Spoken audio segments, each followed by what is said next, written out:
All right, welcome back, everybody. I hope you enjoyed your first breakout session. We just want to hear back from a few groups. Feel free to raise your hand. We would like to hear what you think some of these social determinants of health might be, how they impact us, and then also your favorite ice cream flavor. That would be nice to share with the group.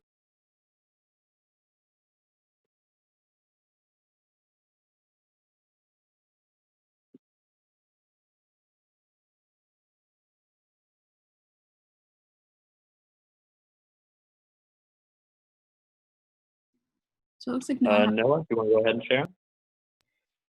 Hi, I was in breakout room 2. My favorite ice cream flavor is definitely strawberry. I think it's the best for sure. And something that we talked about was kind of like cultural stigma for things, and we kind of like focused on that through like mental health care, about how like depending on where you're at and like where you live, like the culture around getting mental health care or like what it really means to be like mentally ill and things like that. Yeah, that's a really good point. Would anybody else like to share?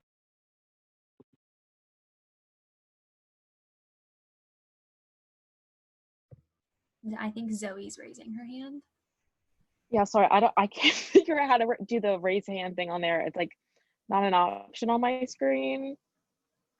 I was also in group 2, and my favorite ice cream flavor is probably cookie dough. I worked at Grader's last summer, so I don't really like ice cream anymore. That sucks. Yeah, it really does. But one of the things we talked about was like preventative care, just like having access to it determines from like, especially like where you live. We also talked about like determines a lot about what you have access to. And then the more preventative care you have, like the slower you're going to fall off that cliff. Yeah, that's great. Let's have 2 more people share, and then we'll move on a little bit.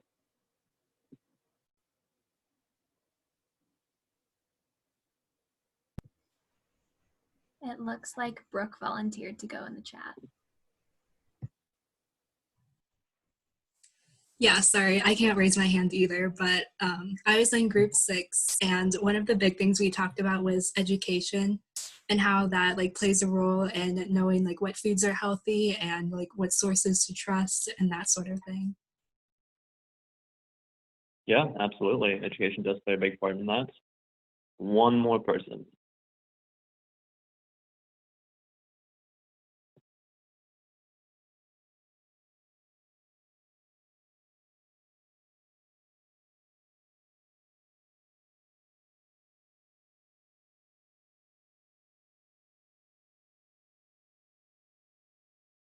Farnika. Yeah, so we talked a lot about how like healthcare policy can affect people with like, in different demographics or the different sectors of the social determinants of health and how like it affects each group differently. Sure. Yeah, everybody's given really good answers. Nisha's going to talk a little bit more about what the actual 5 categories are, but just think about some of the things that you talked about in your discussion groups and which one of these categories they may fall under. Maria, if you want to pull up the presentation again, and Nisha can take over. Got it. Yeah, thank you, Jonathan. My name is Nish. I'm the other internal head, a 3rd year. But yeah, all the conversations have been great so far. So like we said, there are 5 social determinants of health.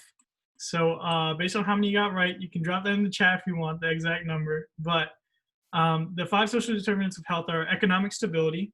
So basically your socioeconomic status has a direct impact upon your health outcomes. And we'll continue to see this in the couple next slides. And social and community context can also have an effect. So this is along the lines of institutions we've created and discrimination and things along that line. So just think about that is how it can affect your health is important. Your neighborhood and your environment, especially where you grow up. A couple of slides down, we'll be talking about communities' impact on our health. So this will also come up. And access to healthcare. So are you near a hospital? How affordable is healthcare? What kind of diseases are you seeing in the population? All these things are extremely important. And last but not least, like Brooks mentioned, education is a huge thing when it comes to determining like health and what you believe, especially in stigma and stereotypes. So yeah. And so we have a video.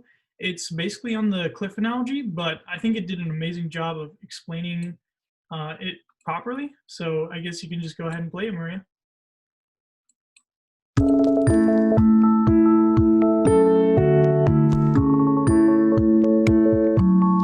I'm Dr. Kamara Phyllis Jones, past president of the American Public Health Association.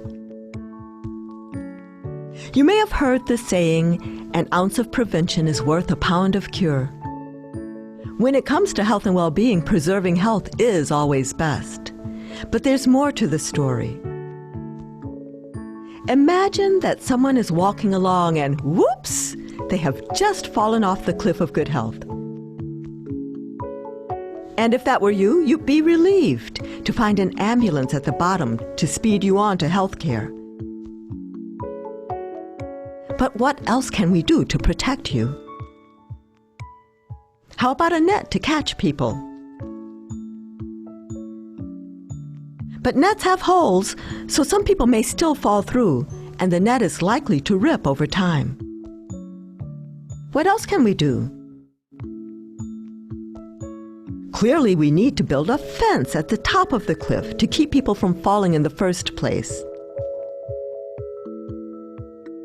But if a lot of people are near the edge of the cliff, even a really strong fence will not be enough. To keep everyone safe, we need to move all the people away from the edge of the cliff. We do that by addressing the drivers of poor health that go beyond our genes and beyond our personal behaviors. Things like low wages and under-resourced schools and unsafe housing. The environments in which we live, work, and play shape our health. These are the social determinants of health. These things can either propel people toward the cliff's edge or keep them at a safe distance from it. But this cliff analogy is incomplete. We need to also realize that the cliff is really three-dimensional. And then, to notice that resources and people are not evenly distributed along this cliff. At some parts of the cliff, the ambulance at the bottom may have a flat tire. Or maybe there's no ambulance there at all. Maybe there's no net, nor fence. And usually, at those parts of the cliff, the people are being pushed closer to the edge. These are the differences that lead to health disparities in a population. Differences in the speed and quality of the ambulances represent differences in quality of care. Differences in the presence of ambulances, nets, or fences, these represent differences in access to care. And differences in the distance to the edge of the cliff represent differences in the opportunities and exposures and stressors that make some people and communities sicker than others. We need to ask a lot of questions. Why is the cliff three-dimensional? Why do some parts of the cliff lack ambulances or nets or fences? And why are some people being pushed closer to the edge? It's because our economic system fails to provide an even playing field. It's because racism, which is foundational to our nation's history, is still with us and continues to cause profound harm to us all. And because discrimination against people of color, women, immigrants, the LGBTQ community, poor people, and others holds back our nation's health and well-being. Everyone should have the opportunity to achieve good health. If we try to address the social determinants of health without tackling these bigger systems of structured inequity like racism and sexism, we risk moving some people away from the cliff's edge, but not others. We risk making health disparities worse. Experts at the Urban Institute are exploring how local, state, and national policy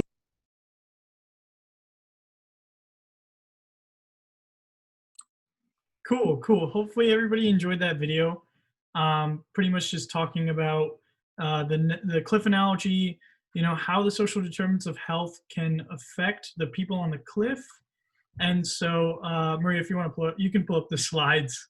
But the next slide is just, this is like a infographic showing the differences in life expectancy in years by, neighborhoods in Cincinnati.